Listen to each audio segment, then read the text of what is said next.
ku rasa tangannya. Tuhanlah yang membimbingku, tanganku dipegang teguh, hatiku berserah penuh, tanganku dipegang teguh.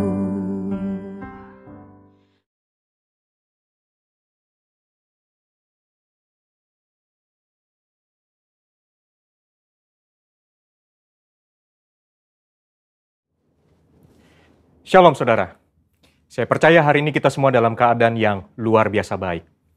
Voice of Pentecost kali ini akan membahas tentang warisan rohani. Kita saat ini sedang ada dalam masa yang menggairahkan dengan dibangkitkannya generasi Yeremia, di mana anak-anak muda sedang dipakai Tuhan secara luar biasa. Namun, untuk mereka bisa bergerak sesuai dengan tujuan Tuhan, maka bagian kita sebagai orang tua adalah mempersiapkan warisan bagi mereka. Amsal 13 ayat 22a menyatakan, orang baik meninggalkan warisan bagi anak cucunya. Ayat ini mengajarkan bahwa harus ada warisan yang diberikan bagi anak cucu. Yang dimaksud tentu bukan warisan harta kekayaan, tetapi warisan nilai-nilai kehidupan yang membentuk dan mengajar anak-anak untuk hidup benar di hadapan Tuhan. Kenapa kita sebagai orang tua harus meninggalkan warisan rohani? Warisan menjadi penting karena kita sedang memberikan dasar berpijak yang kuat untuk mereka meneruskan apa yang sudah dibangun sebelumnya, sehingga mereka tidak perlu memulai dari nol. Justru dengan warisan yang kita berikan kepada mereka akan membuat generasi Yeremia akan bergerak lebih cepat, membangun lebih banyak dengan dampak yang jauh lebih besar. Warisan rohani yang seharusnya didapat oleh seorang anak adalah yang pertama, keteladanan. Dalam hal ini, keteladanan dalam beribadah dan melayani Tuhan. Mari kita lihat kehidupan Samuel. Sejak kecil Samuel sudah berada dalam lingkungan bait Allah dan terbiasa mengenakan jubah dan baju efod dari kain lenan yang dibuatkan ibunya. 1 Samuel 2 ayat 19 mencatat, setiap tahun secara rutin ibunya memberikan jubah imam kepada anaknya. Ini adalah gambaran kesetiaan dan kesungguhan dari seorang ibu yang menginginkan anaknya tumbuh menjadi seorang pelayan Tuhan. Hasilnya adalah Tuhan justru memilih Samuel menjadi imam dibandingkan dengan kedua anak imam Eli sendiri yang hidup dalam dosa. 1 Samuel 2 ayat 26 mencatat bahwa Samuel yang muda itu semakin besar dan semakin disukai, baik di hadapan Tuhan maupun di hadapan manusia. Samuel mendapat pijakan untuk langkah awalnya sebagai seorang imam melalui kesetiaan ibunya. Sedangkan Hofni dan Pinehas kehilangan pijakan itu dikarenakan sikap ayahnya yang hanya mempedulikan jabatan dan fasilitas sebagai imam serta menghormati anak-anaknya lebih daripada menghormati Tuhan. Orang tua yang tekun berdoa, tekun membaca Alkitab, dan setia melayani Tuhan menjadi contoh yang akan ditiru oleh anak-anaknya. Menjadi teladan adalah inti dari menolong anak-anak untuk berkembang secara rohani. Anak-anak mengamati kita ketika kita sama sekali tidak menyadarinya, merekam dalam pikiran dan hati mereka setiap rinci dari sikap dan tindakan kita. Seringkali, teladan dalam hal beribadah jauh lebih efektif dibandingkan dengan perintah untuk beribadah. Orang tua harus hidup dalam kebenaran dan iman untuk bisa mewariskan hal-hal rohani kepada anak-anaknya. Orang tua jangan hanya menyuruh anak berdoa dan membaca Alkitab setiap hari, tapi jadilah teladan dalam berdoa dan membaca Alkitab setiap hari. Pentingnya kita sebagai orang tua untuk kita memperkenalkan Yesus Kristus sebagai Tuhan dan Juru Selamat sedini mungkin kepada anak-anak kita. Sehingga sebagaimana kita menerima keselamatan, demikian juga anak-anak kita diharapkan akan menerima Yesus Kristus sebagai Tuhan dan Juru Selamat mereka. Yang kedua, ketaatan. Ketaatan kepada Tuhan dan tidak berkompromi dengan dosa dan kecemaran, atau yang disebut hidup yang berintegritas. Sebelum anak-anak belajar menanggapi suara Allah, mereka pertama-tama harus belajar menanggapi suara orang tua mereka. Tuhan mengajar umat Israel melalui Yeremia dengan sebuah contoh dari kehidupan kaum orang Rekhab, dan kaum orang Rekhab menolak anggur pemberian Yeremia karena setia kepada perintah Yonadab bin Rekhab, bapa leluhur mereka, yang memerintahkan untuk tidak minum anggur sampai selama-lamanya. Dan Tuhan memberikan janjinya bahwa keturunan Yonadab bin Rekab tidak akan terputus melayani Tuhan sepanjang masa. Teladan kekudusan ini haruslah bisa dicontoh oleh seorang anak dari orang tuanya. Di tengah dunia yang semakin rusak dan menuju kepada kehancurannya, umat Tuhan harus bisa memisahkan dirinya dari kedagingan dan perbuatan cemar. Perenungan firman yang teratur, pembacaan buku-buku rohani yang berkualitas, kehidupan doa, pujian, dan penyembahan yang berkesinambungan adalah syarat untuk mendapatkan kehidupan rohani yang semakin kuat dan semakin dewasa.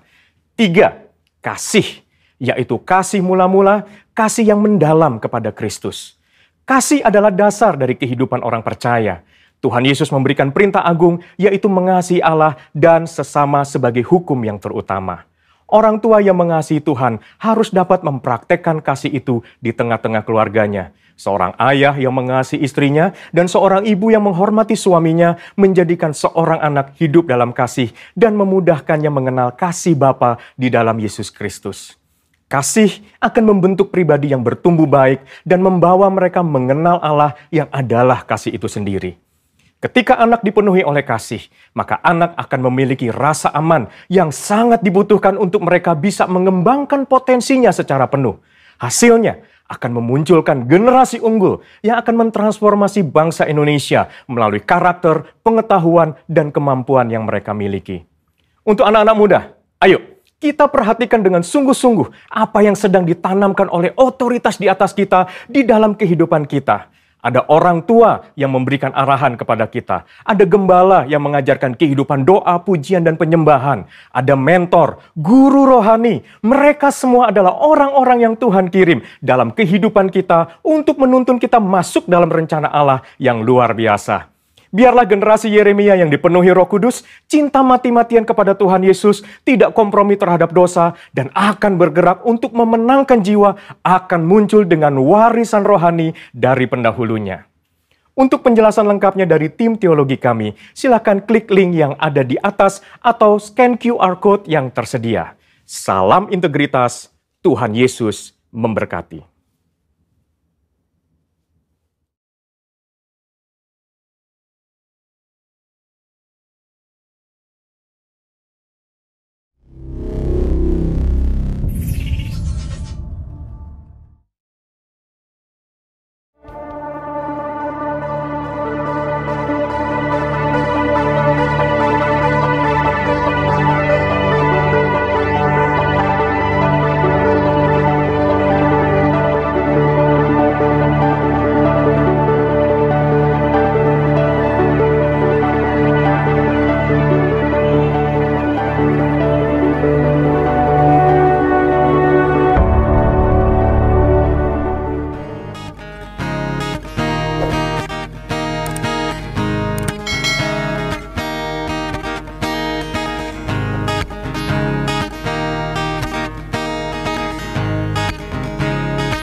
Persembahkanlah seluruh hidupku bagi kemuliaan-Nya, anugerah-Nya bagiku, kasih-Nya dicurahkan, sambutlah Dia juru selamat, bersoraklah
Engkaulah Tuhan gunung batuku yang mengajar tanganku untuk bertempur dan jari-jariku untuk berperang, yang menjadi tempat perlindunganku dan kubu pertahananku, kota bentengku dan penyelamatku, perisaiku dan tempat aku berlindung, yang mendudukkan bangsa-bangsa ke bawah kuasaku. Amin.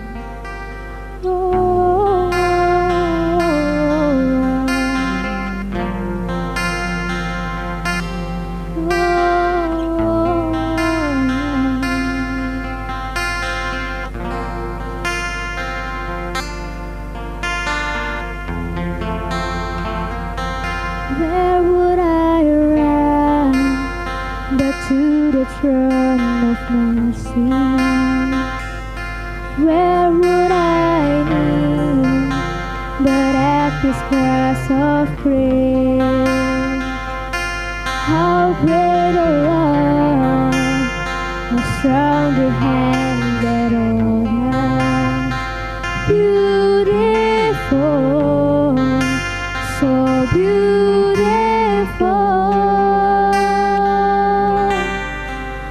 So here I bow to lift you high, Jesus, be glorified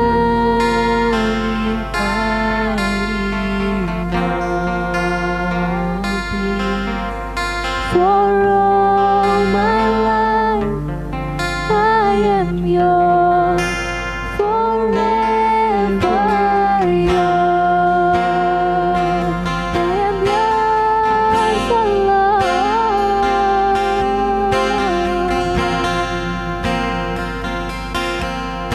Sing, there is a king.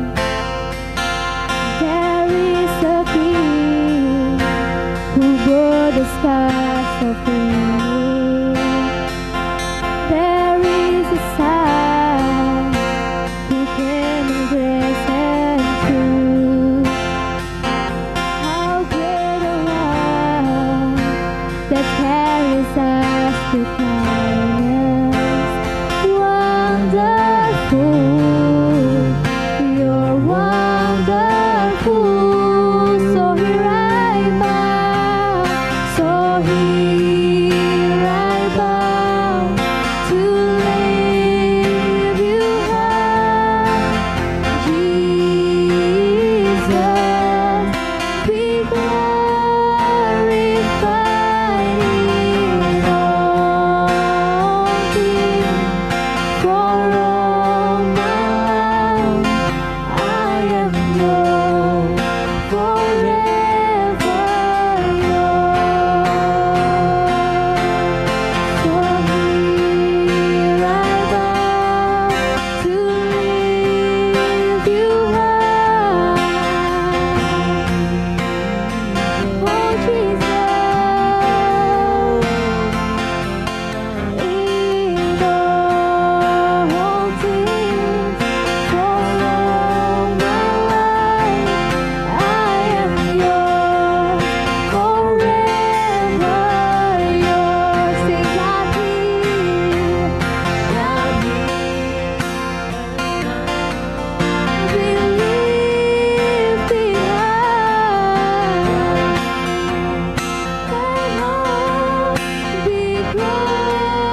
memuji-Mu Tuhan.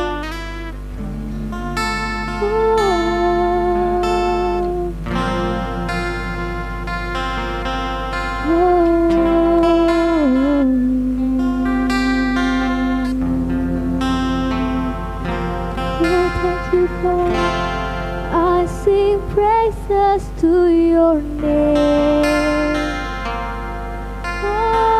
Oh, praises to your name.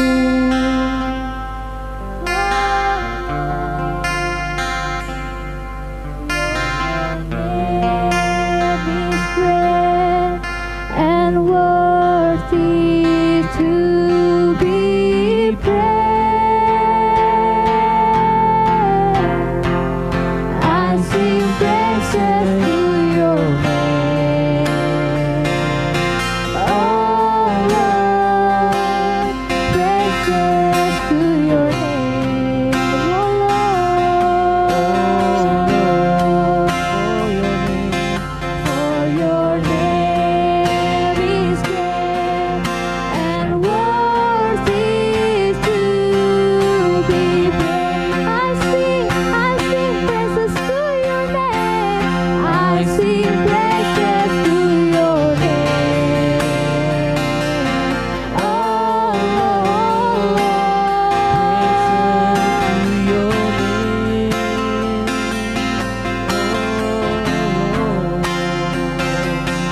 for your name is great and worthy to be praised. I sing praises to your name. Oh Lord, praises to your name. Oh Lord, for your name is great and worthy to be praised.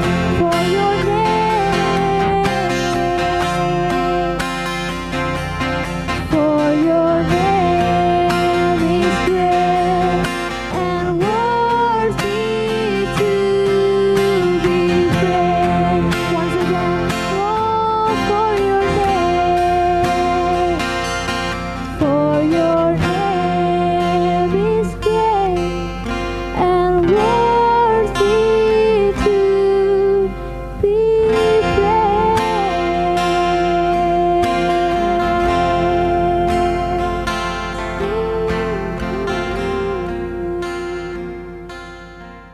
Mari saudara kita perkatakan Mazmur 91.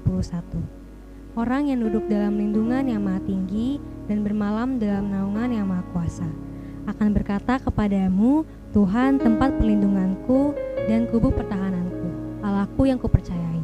Sungguh dialah yang akan melepaskan engkau dari jerat penangkap burung, dari penyakit sampar yang busuk.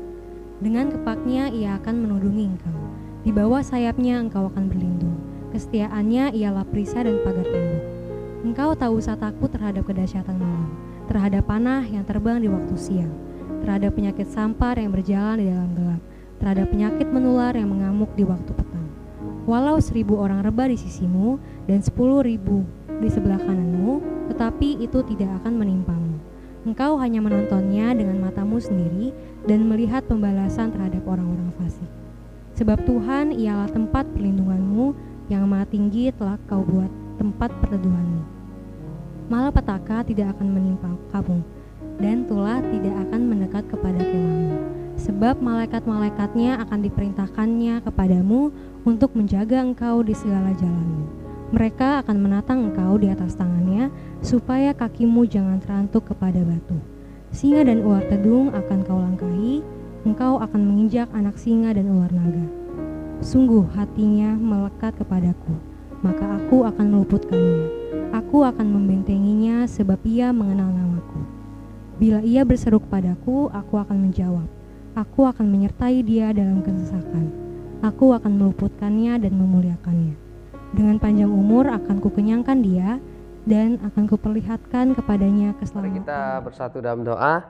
Bapa, terima kasih kami mengucap syukur ya Tuhan, kami sudah memasuki bulan Juni, bulan ke-6 ya Tuhan, di mana kami juga melihat pertolongan Tuhan sepanjang tahun dari Januari sampai Juni ini Tuhan. Kau masih terus menolong kami, memimpin kami, bahkan terus menjaga kami sehingga kami tetap sehat, kami tetap kuat. Terima kasih Tuhan, terima kasih untuk hari ini. Kami akan duduk diam mendengarkan kebenaran firman-Mu. Berbicaralah ya Aba, biar apa yang disampaikan sungguh berasal dari Tuhan, sehingga kami diajar, dituntun, bahkan ada paradigma yang baru untuk kami lakukan, sehingga keputusan-keputusan yang kami ambil semua ini menyenangkan Tuhan. Terima kasih ya Aba, terima kasih Tuhan. Sembunyikan anak-Mu di bawah kayu salib-Mu ya Tuhan Yesus. Biar Roh Kudus yang berbicara secara khusus buat anak-Mu, buat jemaat yang akan mendengarkan. Semua ya Tuhan diberikan pengertian oleh Roh Kudus ya Tuhan Yesus. Terima kasih ya Aba, terima kasih Tuhan. Kami sungguh mengucap syukur atas semua yang sudah Engkau kerjakan. Dan biarlah hari ini Tuhan kami juga akan mendengarkan firman-Mu ya Tuhan Yesus. Biarlah firman-Mu sekali lagi itu yang kami perlukan, yang kami butuhkan dalam kehidupan kami sehari-hari. Terima kasih ya Aba, di dalam nama Tuhan Yesus. Haleluya. Amin. Shalom saudara kasih Tuhan, puji Tuhan. Hari ini kita sudah memasuki bulan ke-6, di mana saya yakin dan percaya penyertaan Tuhan sempurna buat kita semua. Dan kita ada sebagaimana ada sampai saat ini. Saya yakin semua karena penyertaan Tuhan. Puji Tuhan. Nah Bapak Ibu Saudara, dimanapun Anda berada, saya pastikan kita tetap mengandalkan Tuhan dalam setiap aspek kehidupan kita. Jangan sampai kita kalah oleh keadaan. Kita punya Tuhan yang baik, kita punya Tuhan yang hebat, bahkan kita punya Tuhan yang selalu memberikan yang terbaik buat anak-anaknya. Puji Tuhan. Nah, memasuki bulan Juni, sekali lagi ini merupakan pertengahan tahun dari tahun 2021. Penting kita mengingat kembali rencana-rencana di awal yang sering kita sebut sebagai resolusi.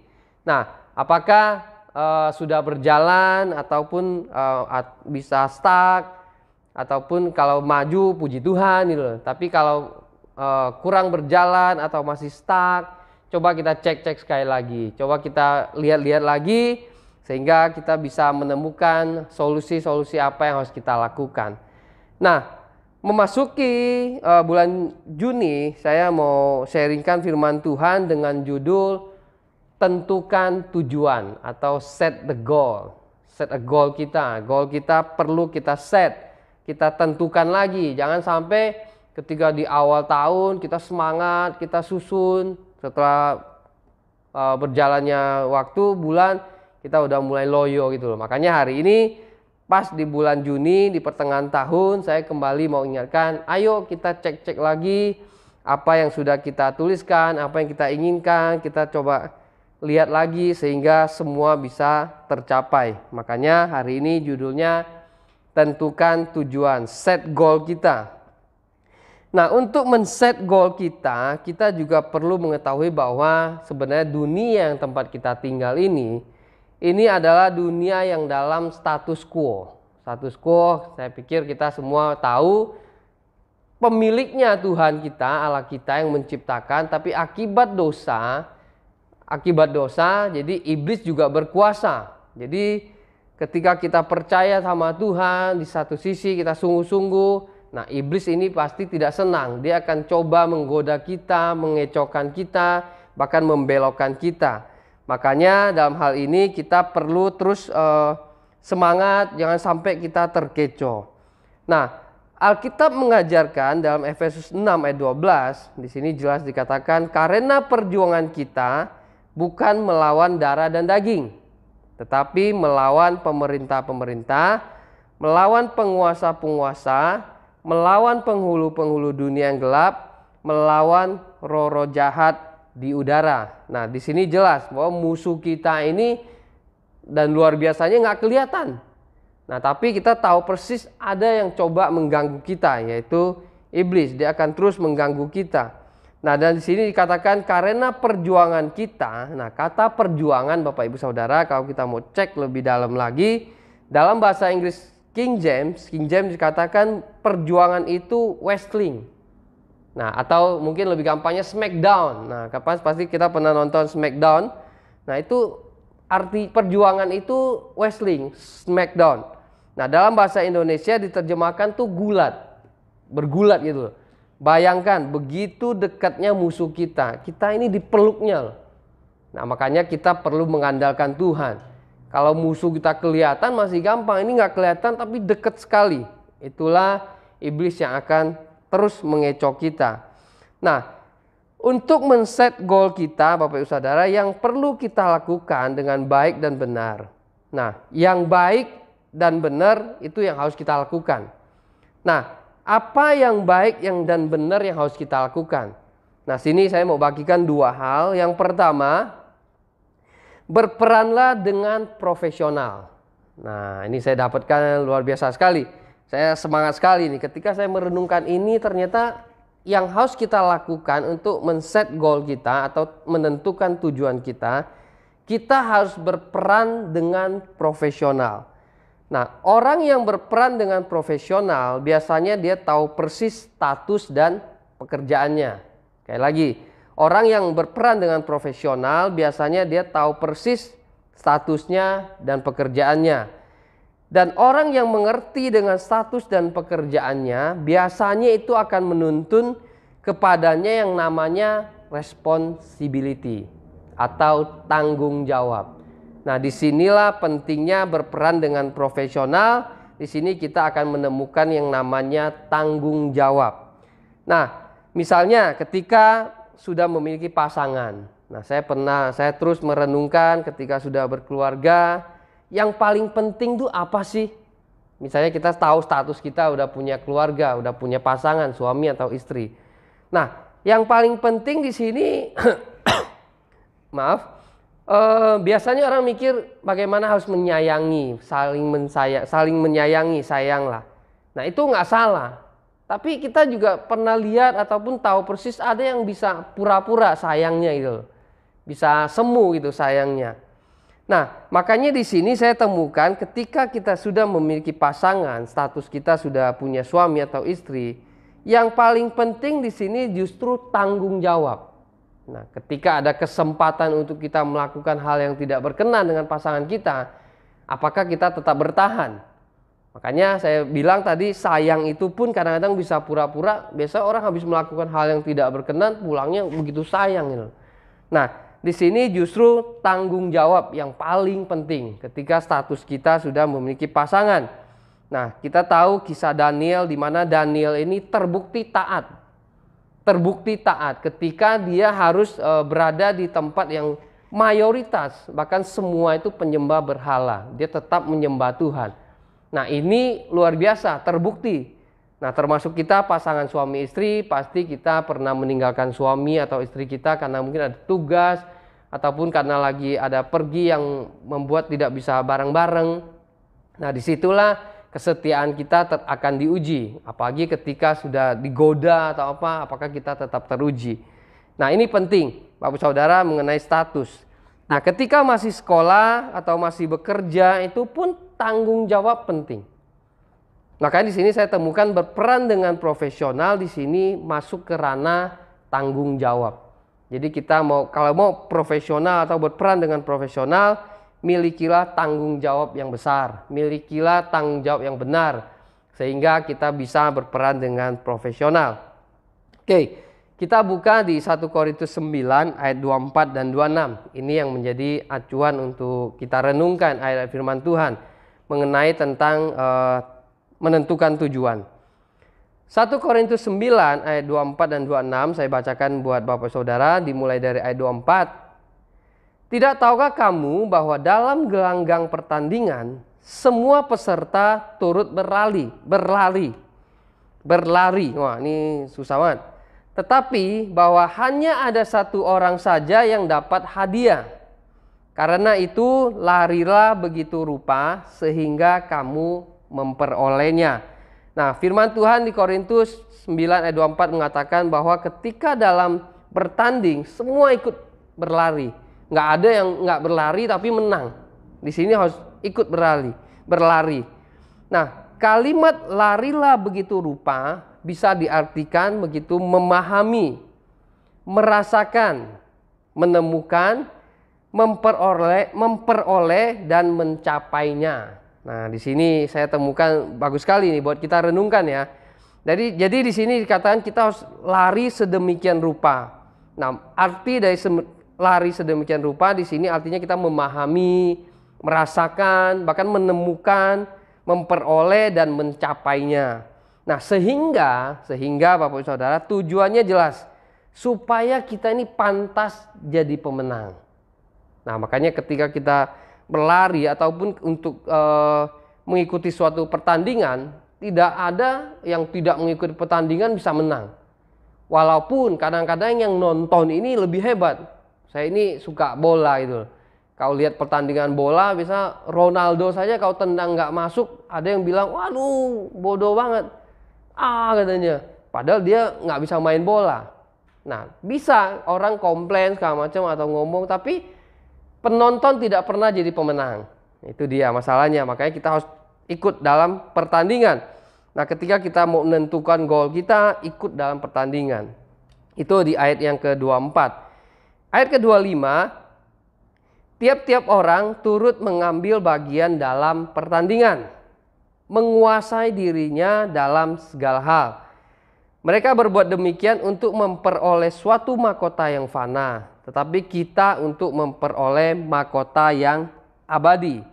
Nah, menguasai diri di sini, menguasai diri dalam segala hal, itu saya menggambarkan bahwa sebagai seorang atlet, biasanya itu latihannya nggak gampang. Pasti ada latihannya menguasai diri dengan betul. Dan saya masih ingat suatu kali saya pernah ikut seminar ketika ada seorang motivator mengatakan bahwa ketika dia suatu kali ngundang pemain profesional dari negara apa itu, dan dia pengusaha di Indonesia. Nah, ketika dihidangkan makan, dia bilang, waktu itu nggak usah grupnya MNC yang undang. Ketika diundang makan gitu, mereka sebagai atlet tidak sembarang makan, menguasai diri kita walaupun dihidangkan semua. Nah, artinya di sini memang ketika kita mau ikut dalam pertandingan, kita mau masuk dalam pertandingan, butuh kita menguasai diri kita. Tidak gampang kita langsung diajak, oh iya, padahal ini tidak ada kepentingan dengan apa yang mau kita tentukan. Nah, itu membuat kita buyar. Makanya Bapak Saudara perlu kita banyak latihan menguasai diri kita. Nah, terus yang ketiga di ayat yang ke-26, sebab itu aku tidak berlari tanpa tujuan, dan aku bukan petinju yang sembarangan saja memukul. Nah, ini jelas nih. Untuk berperan dengan profesional, Bapak Saudara, kita ini bukan orang yang sembarangan. Seorang petinju pun nggak meninju sembarangan atau memukul sembarangan. Nah, karena menghabiskan tenaga. Kalau seorang petinju asal mukul, nggak kena lawannya, nggak akan berhasil. Nah, makanya firman Tuhan ini luar biasa sekali, mengajarkan kita untuk tidak sembarangan. Ketika sudah menentukan tujuan, kita fokus, dan kita bisa meraih tujuan kita. Nah, itu yang pertama, saya berharap kita bisa mengerti bahwa untuk mencapai suatu hak yang kita inginkan atau men-set goal kita, menentukan tujuan kita, perlu kita berperan dengan profesional, tentu dengan kekuatan dari Tuhan, tentu dengan komunitas yang baik, dan dengan kita fokus mempelajari apa yang Tuhan Yesus ajarkan. Nah, terus yang kedua Bapak Saudara, nah, sini saya mau mengajarkan bahwa ketika kita mau mencapai sesuatu ataupun menentukan tujuan hidup kita, kita harus punya yang namanya wibawa. Punya wibawa. Nah, cuman yang jadi permasalahannya adalah kita juga harus membedakan yang namanya karisma sama wibawa. Nah, karisma itu pemberian Tuhan. Kalau diterjemahkan karisma, biasa orang bilang itu karunia. Dan kalau terjemahan bebasnya itu artinya kemampuan. Seorang punya karisma artinya seorang itu punya kemampuan. Nah, berbeda dengan wibawa. Nah, untuk seorang kelihatan berkarisma, biasanya memang harus kelihatan berwibawa gitu loh. Nah, di sini saya menemukan, tadi saya jelaskan bahwa karisma itu kemampuan ataupun karunia yang diberikan Tuhan. Dan tidak ada orang yang tidak diberikan kemampuan sama Tuhan. Contoh talenta ada yang 5, ada yang 3, ada yang 1. Artinya semua mendapat talenta, atau artinya semua ciptaan manusia itu punya kemampuan. Nah, yang jadi masalah sekali lagi ini wibawa. Nah, apa itu wibawa? Wibawa itu masuk wilayah perilaku atau sikap. Ingat, tadi karisma itu talenta yang Tuhan berikan, sedangkan wibawa ini dia masuk ke wilayah perilaku atau sikap. Nah, yang membawa seseorang untuk menguasai atau mempengaruhi orang lain, yang biasa disebut dengan kepemimpinan. Nah, dengan definisi bahwa wibawa ini yang membawa seseorang atau menguasai orang, di sini perlu kita mengerti bahwa tadi karisma itu karunia atau diberikan Tuhan cuma-cuma. Kalau wibawa ini perlu dibangun. Nah, ini bedanya. Kalau wibawa itu perlu kita bangun, tidak otomatis. Nah, membangunnya bagaimana? Membangunnya dengan wibawa itu bisa dengan perkataan kita, tutur kata kita. Nah, jadi sekali lagi wibawa ini perlu dibangun, dan cara yang paling simpel adalah bagaimana kita bertutur kata. Memang pakaian mempengaruhi, kita punya segala sesuatu bisa mempengaruhi. Tapi saya menemukan yang paling penting ketika kita mau kelihatan ataupun pembawaan kita bisa berwibawa, di sini paling penting di sini justru tutur kata kita, ucapan kita. Bayangkan ketika kita melihat ada orang yang wah kelihatannya berwibawa sekali, punya ini, punya itu, pakaiannya pun branded semua, tapi begitu ngomong, wah asal, bahkan bahasanya itu rendah sekali. Nah, ini tidak akan menjadi berwibawa. Ini mah orangnya begitunya. Nah, jadi tutur kata penting. Makanya di Amsal Bapak Ibu Saudara akan menemukan banyak sekali pengajaran-pengajaran tentang bagaimana lidah kita ini harus mengeluarkan sesuatu yang baik. Nah, di Amsal 15 ayat 2 dikatakan lidah orang bijak mengeluarkan pengetahuan, tetapi mulut orang bebal mencurahkan kebodohan.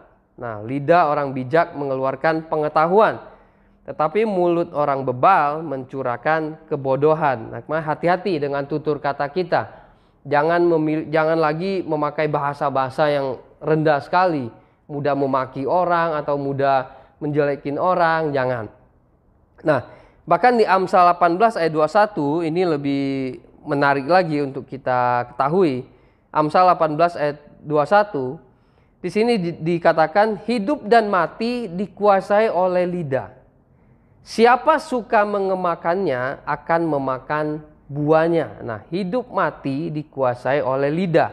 Siapa yang suka mengemakannya akan memakan buahnya.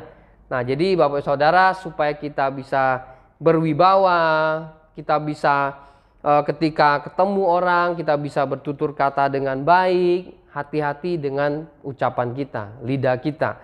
Sehingga kita bukan kita ingin kemanapun dihormati, bukan. Tapi bagaimana kita bisa masuk ke dalam suatu komunitas, kita dihargai.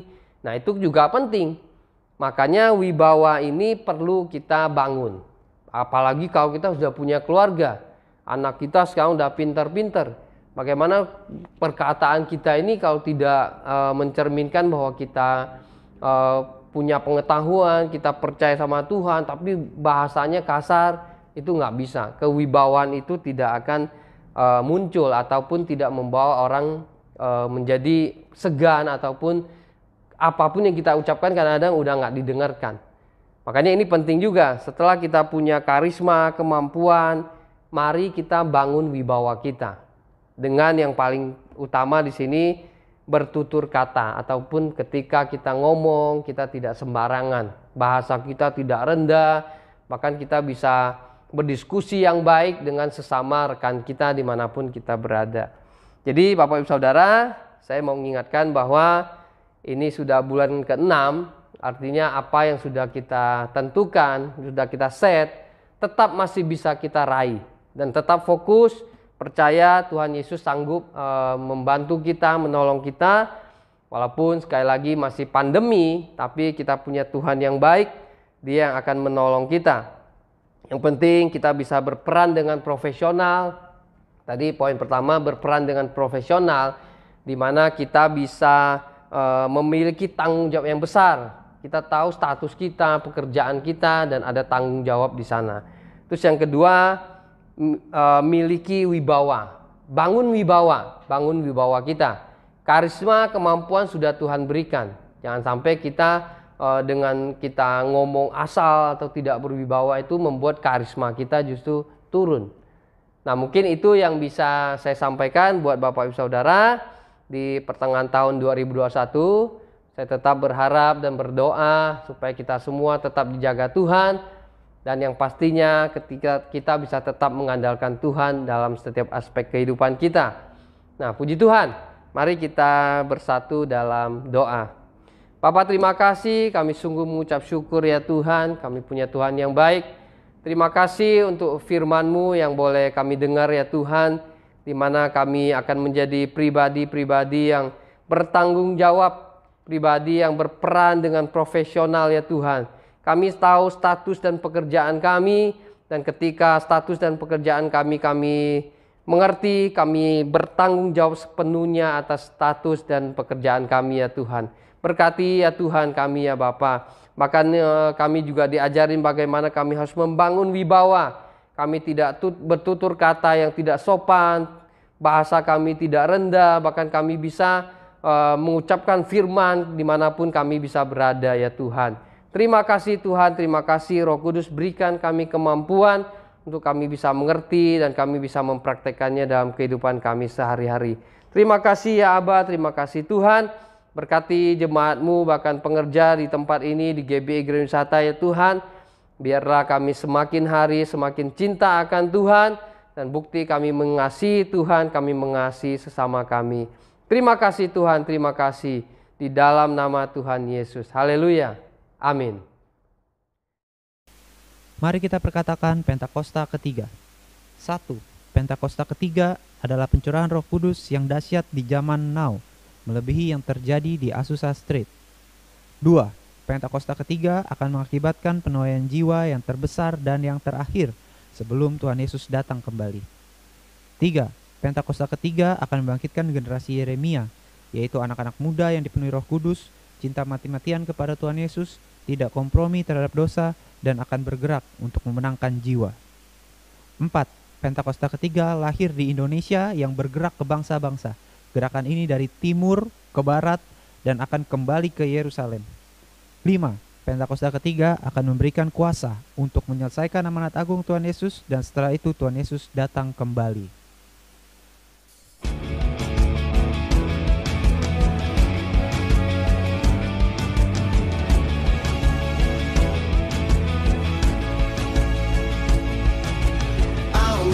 Your name, Lord Jesus, I will dance before my Savior. You have made me glad, now I am free. Jesus, you are my Redeemer. You deserve the highest praise. Now I know I am victorious.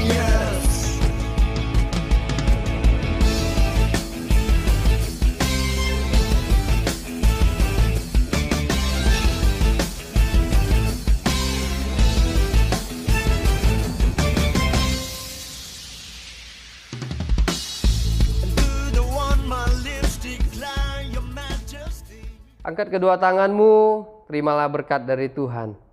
Berkat yang melimpah-limpah dari Allah Bapa di dalam Anak yang tunggal Tuhan Yesus Kristus, serta penghiburan yang manis dari Roh Kudus penyertai kita mulai saat ini, sampai kedatangan Tuhan Yesus yang kedua kali, bahkan sampai selama-lamanya. Kita semua yang sudah diberkati Tuhan, sama-sama kita katakan, amin, amin.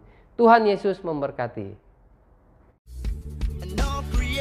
Shall bow down before my King, yeah. And to the Lord, yes, I will raise my voice.